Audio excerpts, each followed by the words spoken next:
The morning sun cast long shadows across the abandoned suburban street as Sarah Chin pressed her face against the boarded window of the Miller family's two-story home. Through a narrow gap between wooden planks she could see them, dozens of zombies shuffling aimlessly through the neighborhood, their vacant eyes searching for signs of life. It had been 3 weeks since the outbreak began, and their small group of survivors had managed to fortify this house into what they hoped would be their sanctuary. Sarah's heart raced as she watched a zombie in a tattered business suit stumble past their front gate, its head turning mechanically toward every sound. Behind her, the other survivors moved with practiced silence. Marcus, a former construction worker whose calloused hands had proven invaluable in reinforcing their defenses, checked the barricades on the ground floor windows for the 3rd time that morning.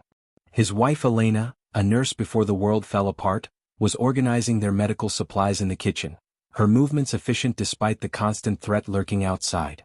The youngest member of their group, 16-year-old Tommy, sat hunched over a collection of electronics he'd salvaged from nearby houses, his nimble fingers working to modify a radio that might help them contact other survivors.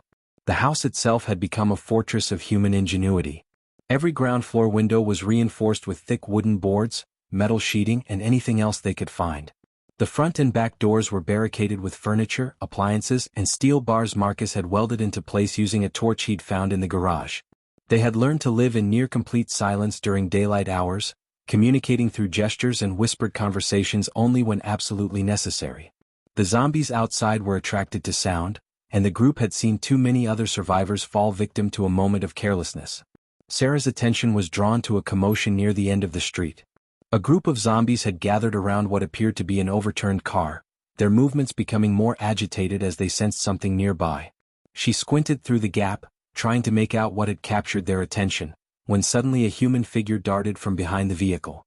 The person, a woman carrying a backpack, ran desperately toward the houses, but her path was blocked by more zombies emerging from side streets. "Marcus," Sarah whispered urgently, gesturing for him to join her at the window. The construction worker crept over, his heavy boots silent on the hardwood floor. He peered through the gap and immediately understood the situation. The woman outside was trapped, surrounded by at least 15 zombies, and she was running directly toward their street. Elena appeared beside them, having heard Sarah's whispered call. Her medical training had taught her to remain calm under pressure, but even she tensed as they watched the desperate chase unfolding outside. The woman stumbled, her backpack catching on a broken fence post, and for a moment it seemed the zombies would overwhelm her. But she managed to free herself and continued running, now only 2 blocks away from their house. Tommy looked up from his electronics, sensing the change in atmosphere. Without a word, he crept to another window and found his own viewing spot. The 4 survivors watched in tense silence as the woman's flight brought her closer to their carefully constructed sanctuary. They all knew the terrible decision they might soon face: help a fellow survivor and risk exposing their position, or remain hidden and watch someone die. The woman was now on their street, her labored breathing audible even through the boarded windows. Behind her, the zombie horde had grown larger, drawn by the noise and movement. Sarah could see the woman's face clearly now. She was young, maybe in her early 20s, with short dark hair and clothes that suggested she had been surviving on her own for some time. Blood stained her jacket sleeve, though whether it was hers or from something else was impossible to tell. As the woman ran past their house, she suddenly stopped and turned, her eyes scanning the boarded windows. For a heart-stopping moment, Sarah thought the woman had seen them, but then she realized the truth. The woman was looking for anywhere to hide, any sign of other survivors who might help her. The zombies were less than 50 yards away now, their collective moaning growing louder as they sensed their prey was trapped. Marcus gripped Elena's hand tightly as they watched the woman make a desperate decision. Instead of continuing to run, she turned and began climbing the tall oak tree in the front yard of the house directly across from theirs. The branches creaked under her weight, and Sarah held her breath, knowing that the sound might attract even more zombies to their street. The woman reached a thick branch about 15 feet off the ground just as the first zombie arrived at the base of the tree, its rotting hands clawing futilely at the bark. The siege of their quiet street had begun, and Sarah knew their carefully planned isolation was about to be tested in ways they had never imagined. The woman in the oak tree had been there for nearly 2 hours, and the situation was deteriorating rapidly. What had started as a small group of zombies beneath the tree had grown into a writhing mass of at least 30 undead creatures, all drawn by the scent of living flesh just out of reach. Sarah watched through the gap in their window as more zombies shambled down the street from both directions, creating a growing congregation of death in what had been their quiet sanctuary. "We have to do something," Elena whispered, her medical training making it impossible for her to ignore someone in distress. She kept glancing toward the tree where the woman sat motionless on her branch, clearly exhausted and terrified. The stranger had tried calling out softly a few times during the first hour, hoping to attract help, but had fallen silent when it became clear that her voice was only drawing more zombies to the area. Marcus shook his head firmly, his weathered face grim with the weight of leadership. "We can't risk it. One mistake and we're all dead. Look at how many there are now." He gestured toward the growing crowd of zombies, their collective moaning creating a low, constant drone that seemed to vibrate through the walls of their fortified home. "Even if we could get to her, we'd never make it back safely."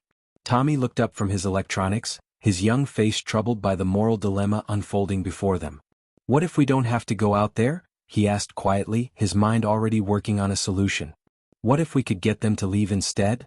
The teenager had been tinkering with various devices for weeks, creating small gadgets that might prove useful in their survival situation. His latest project was a modified radio that could broadcast on multiple frequencies simultaneously. Sarah felt torn between Marcus's practical caution and Elena's compassionate instincts. The woman in the tree looked to be about her own age, and she couldn't shake the thought that it could easily be her trapped out there. "Tommy's right," she said finally. "We don't have to expose ourselves directly. But maybe we can create a diversion." The group huddled together in the center of the living room, far from any windows where their whispered conversation might be overheard.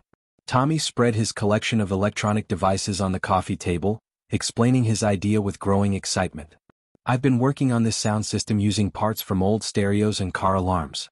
If we could set up speakers in different locations around the neighborhood, we could create sounds that would draw the zombies away from our street."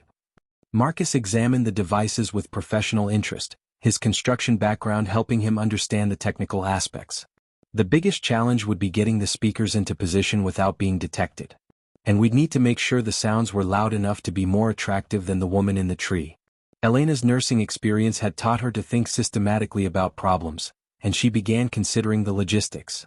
"We'd need to plan the timing carefully. The woman up there is getting weaker by the hour. If we wait too long, she might not be able to climb down even if we clear the zombies away." As if summoned by their conversation, a loud crack echoed from outside as one of the oak tree's branches gave way under the woman's weight. She managed to catch herself on a lower branch, but the sound sent the zombie horde into a renewed frenzy. Several of them began attempting to climb the tree themselves, their decaying fingers scraping against the bark as they fell back to the ground repeatedly. The woman in the tree looked directly at their house then, and Sarah was certain she had seen movement behind their boarded windows. There was desperation in her eyes but also intelligence. She wasn't just a victim waiting to be rescued, she was a survivor who had made it this far on her own skills and determination. "Look at her backpack," Tommy observed, pointing through the window gap. "It's military style, and look at how she's positioned herself on that branch. She knows what she's doing up there. Someone with that kind of training might be exactly what we need." Marcus considered this new perspective, his practical mind weighing the potential benefits against the enormous risks. "If we're going to do this, we need to do it right. No half measures, no backup plans. We create the diversion, get her inside, and then figure out how to deal with the aftermath." The decision was made with a simple vote, each member of their small group raising their hand in agreement. They would risk everything to save a stranger not just because it was the right thing to do, but because they recognized that in this new world, every survivor was precious. The woman in the tree represented hope. Hope that there were others like them, others who refused to give up, others who might know something that could help them all survive. As they began preparing their first major creative survival plan, Sarah felt a mixture of terror and excitement. They were about to find out if their weeks of preparation and planning would be enough to save not just themselves, but someone else as well.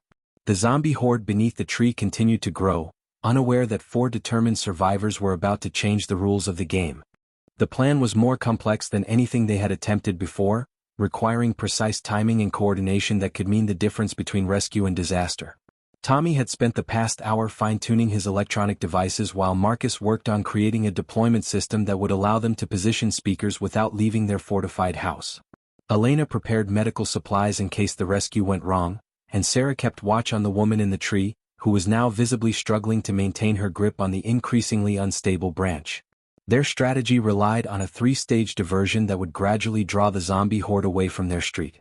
Tommy had modified car alarms to produce different sound frequencies, theorizing that zombies might be more attracted to certain types of noise. His first device would activate 2 blocks north of their position, creating a series of intermittent beeps and sirens. The second device, positioned to the east, would trigger 5 minutes later with a combination of recorded human voices and music. The final device, their most ambitious creation, would activate to the south with a continuous loop of sounds designed to simulate a large group of survivors. Marcus had ingeniously solved the deployment problem by creating a system of weighted ropes and pulleys that would allow them to lower the devices from their second-story windows to strategic positions throughout the neighborhood.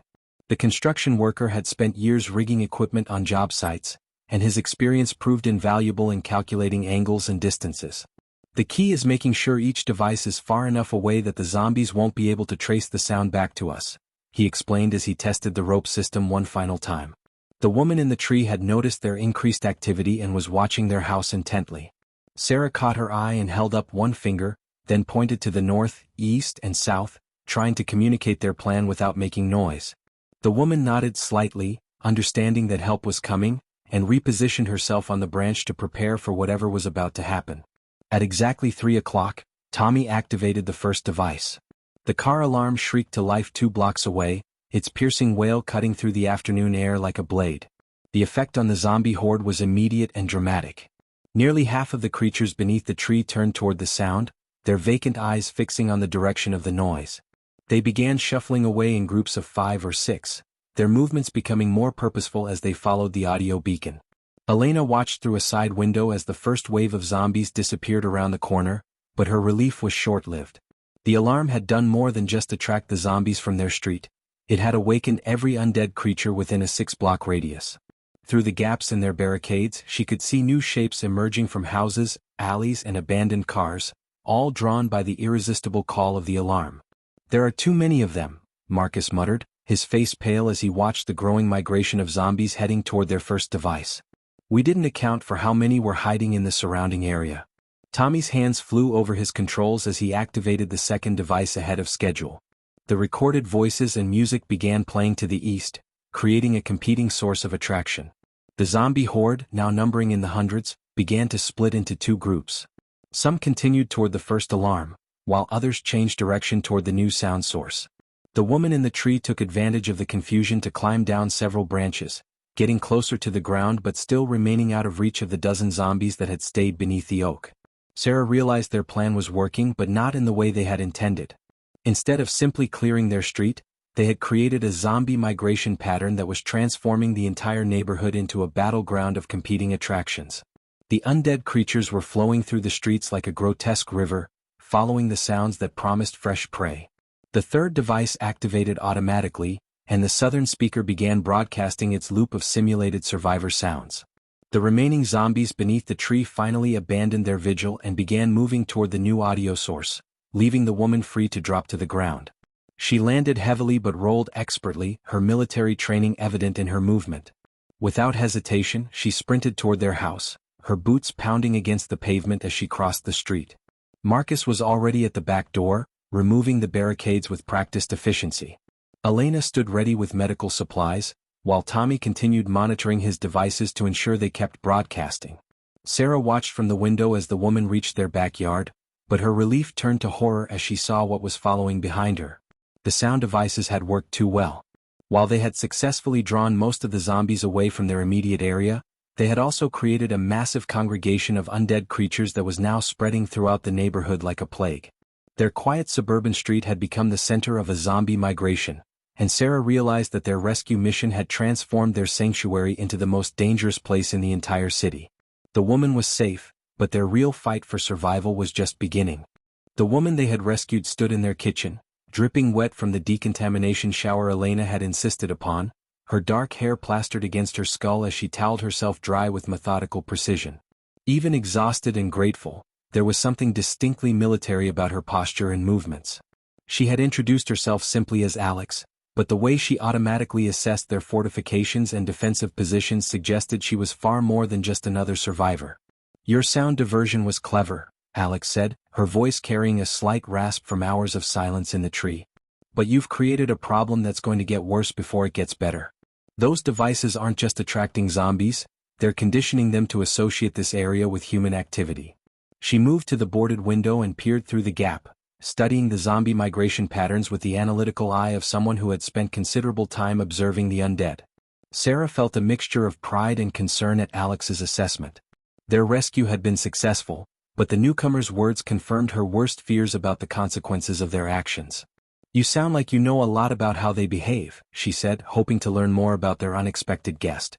Alex's expression darkened slightly as she accepted a cup of warm soup from Elena. "I was part of Operation Clearway, a military initiative to study zombie behavior patterns in the early days of the outbreak. We spent weeks observing them, cataloging their responses to different stimuli, trying to find ways to predict and control their movements."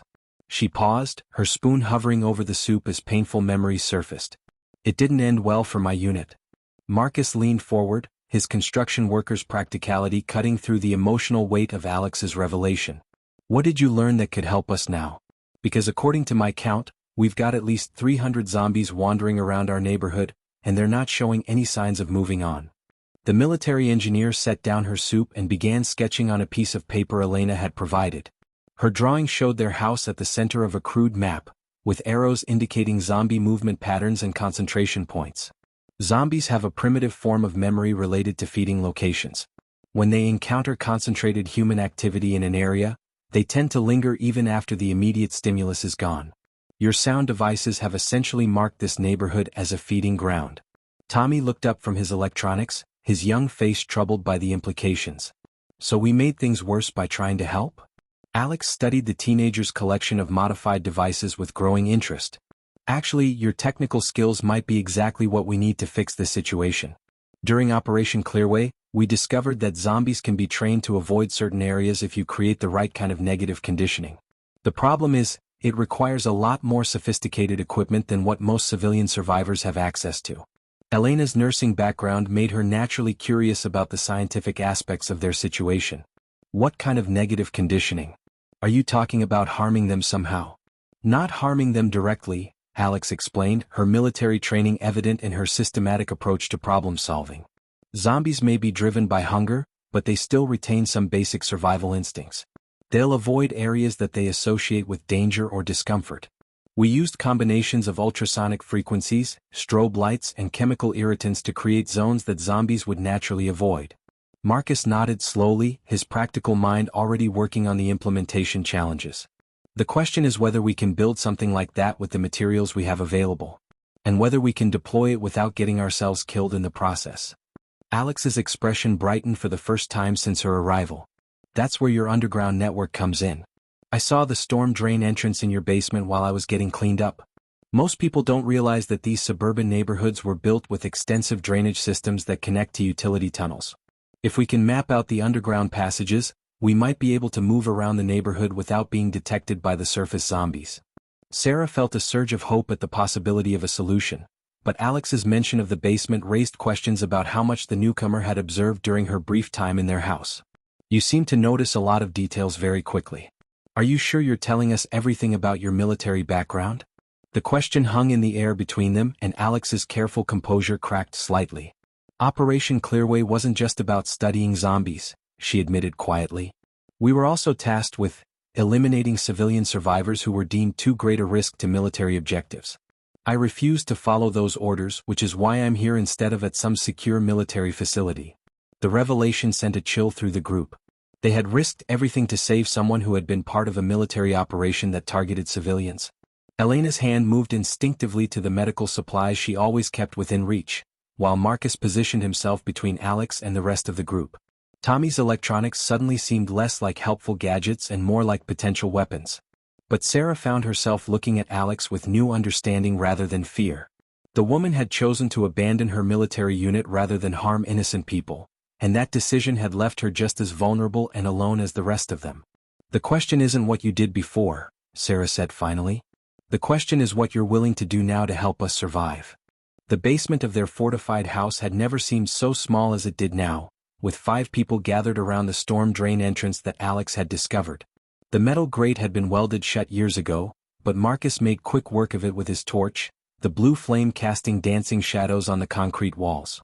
As the grate fell away, a rush of stale air emerged from the darkness below, carrying with it the promise of either salvation or a new kind of death trap. Alex lowered herself through the opening first, her military training evident in the way she moved through the confined space.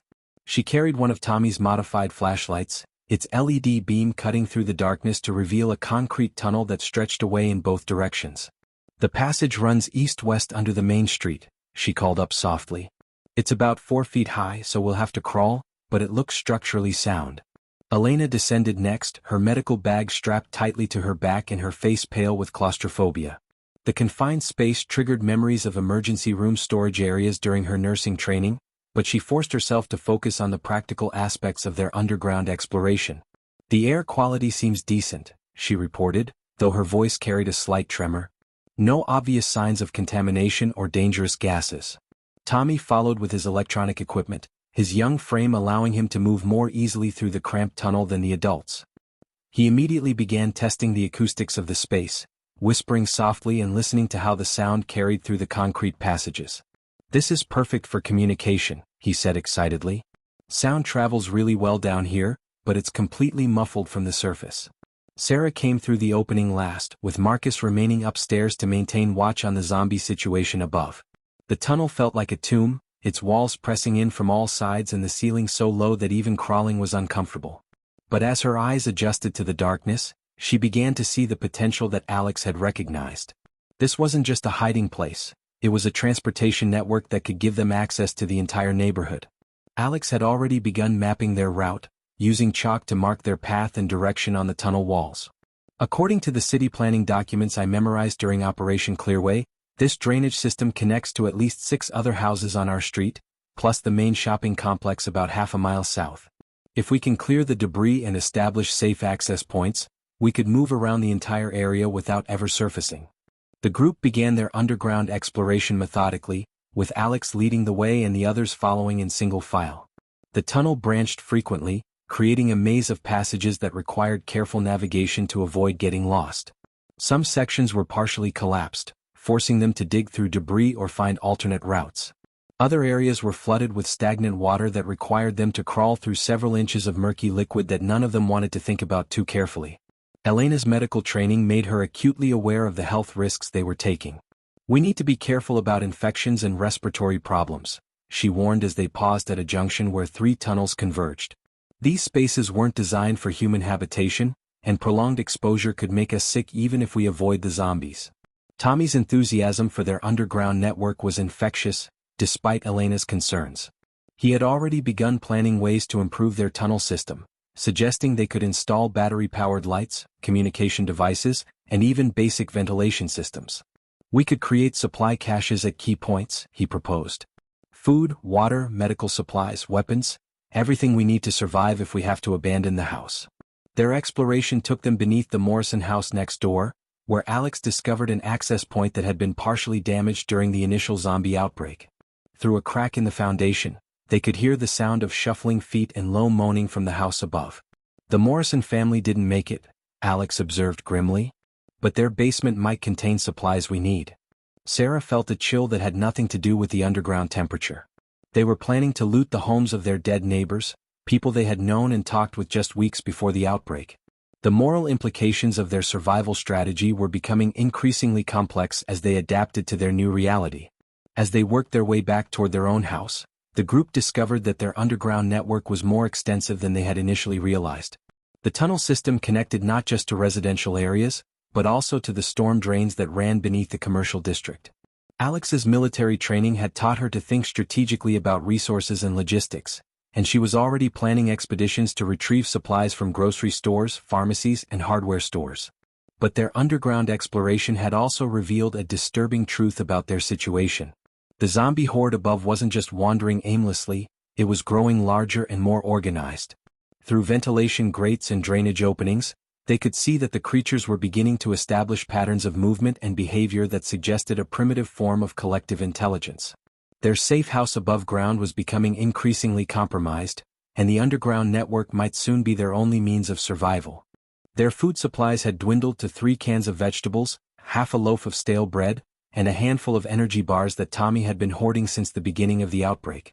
Elena spread their remaining medical supplies on the kitchen table, revealing a collection that would barely last another week if anyone suffered a serious injury.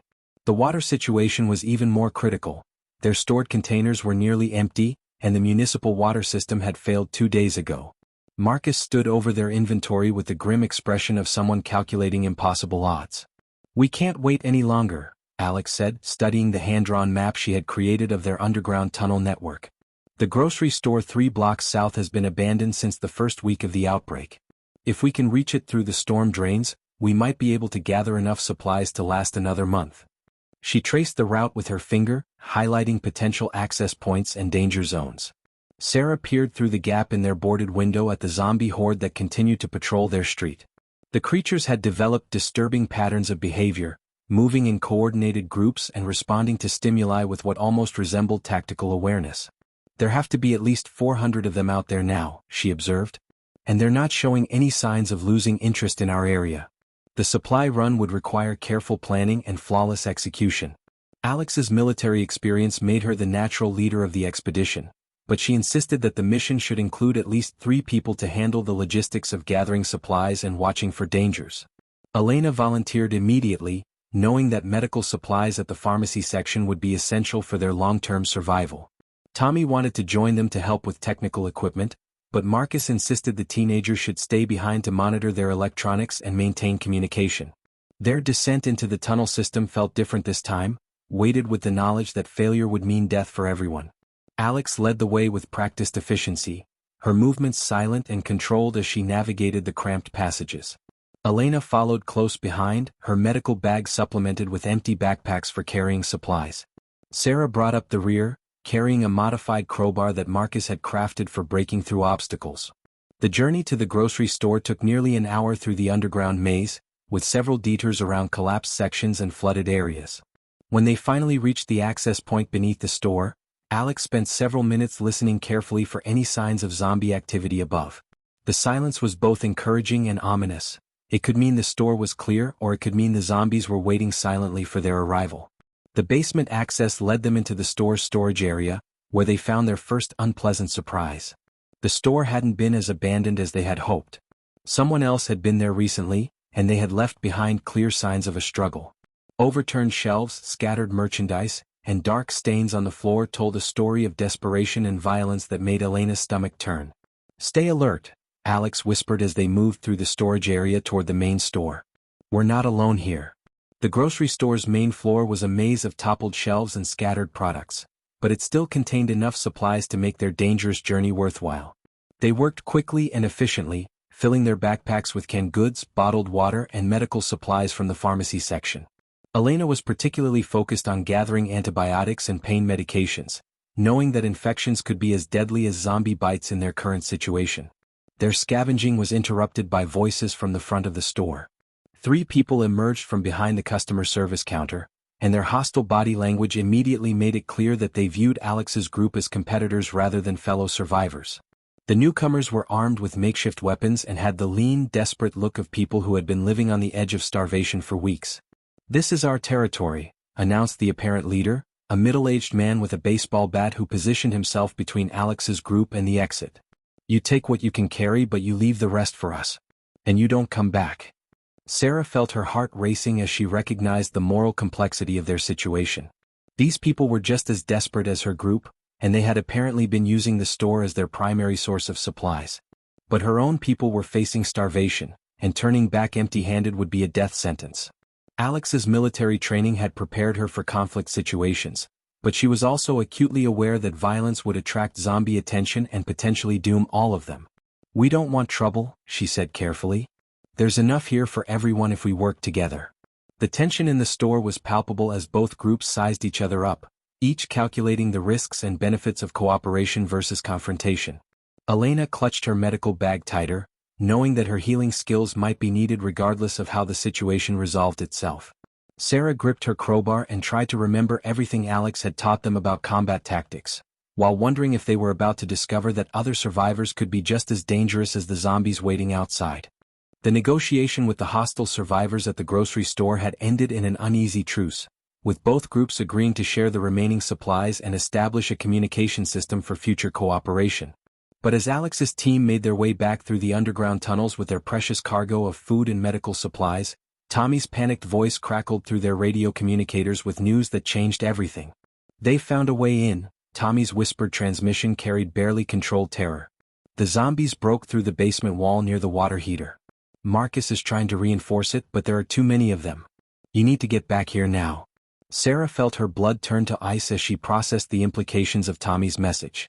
Their carefully constructed fortress was being breached, and the very tunnel system they were using to return home might already be compromised. Alex immediately took charge, her military training kicking in as she began calculating their options with ruthless efficiency. We can't go back the way we came, Alex decided, studying her underground map by flashlight. If they've breached the basement, the tunnel entrance will be swarming with zombies. We need to find an alternate route and approach from a different direction. She traced a longer path that would take them through the commercial district and circle back to their neighborhood from the north. Elena checked her watch with growing anxiety. How long do you think Marcus and Tommy can hold them off? If the zombies get into the main house, they'll be trapped upstairs with no way out. The alternate route took them through sections of the tunnel system they had never explored before, including a passage that ran beneath the old shopping mall. The concrete here was older and more deteriorated, with sections where tree roots had broken through the ceiling and created natural obstacles. Their progress was agonizingly slow as they navigated around debris and squeezed through narrow openings. As they crawled through the darkness, Alex began explaining the plan that was forming in her mind.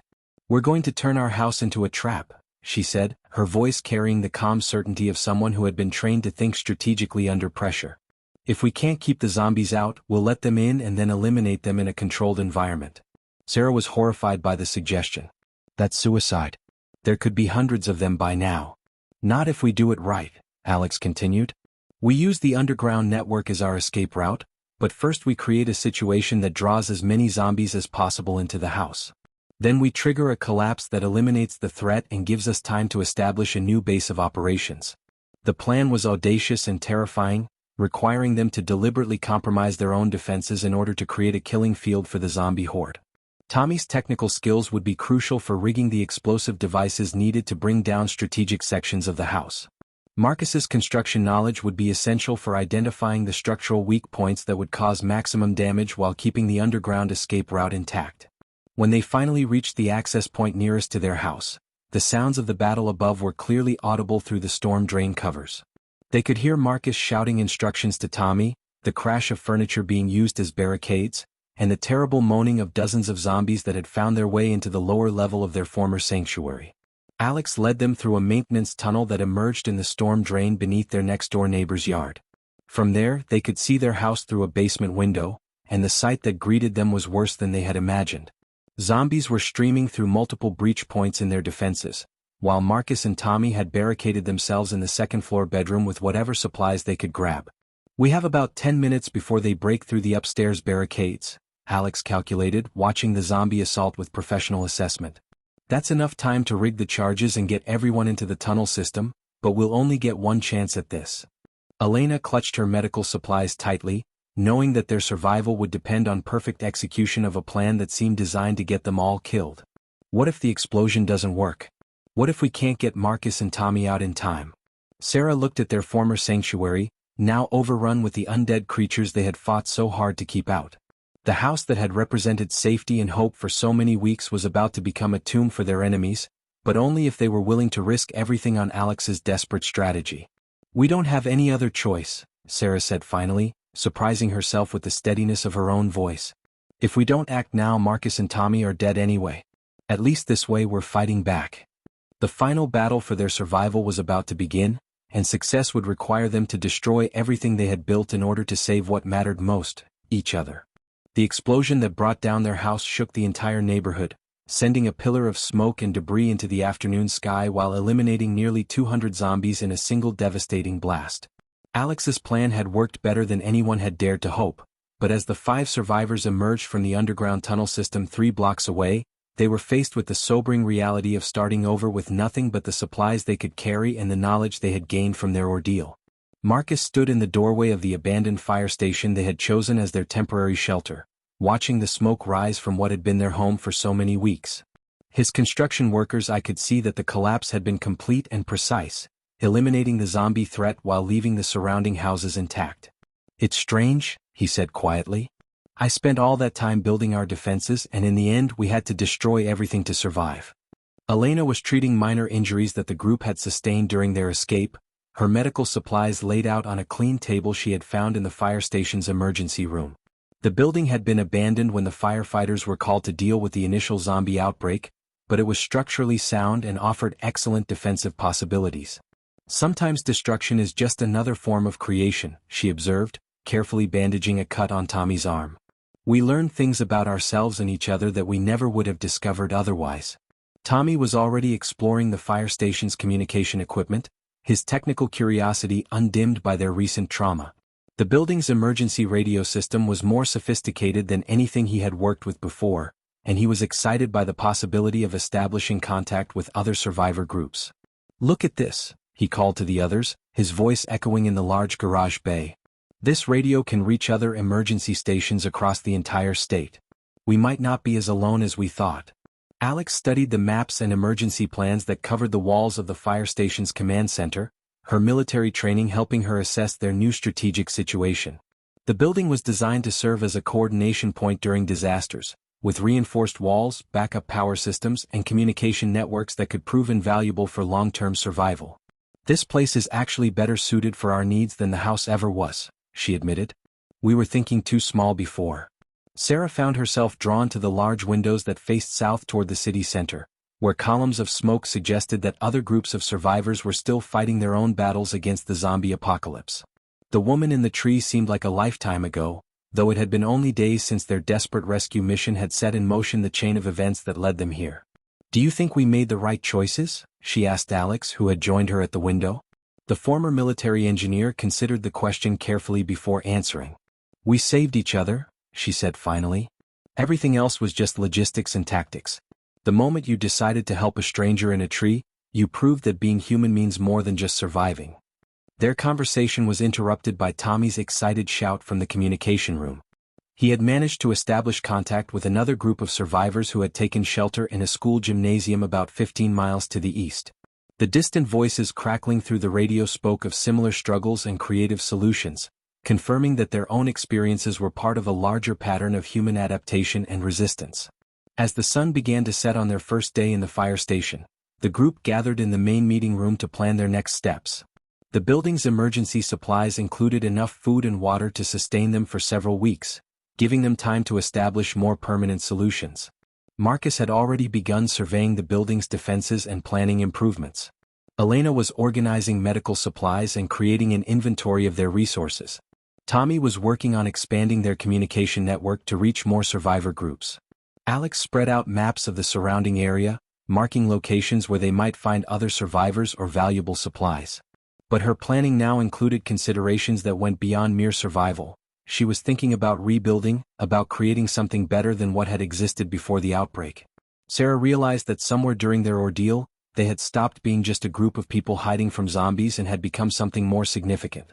They were pioneers in a new world, explorers mapping out the possibilities of human cooperation and creativity in the face of impossible odds. The zombies had destroyed the old world, but they had also created opportunities for building something better. As night fell over their new sanctuary, Sarah felt a cautious optimism about their future. They had learned that survival wasn't just about fighting monsters. It was about maintaining their humanity while adapting to circumstances they never could have imagined.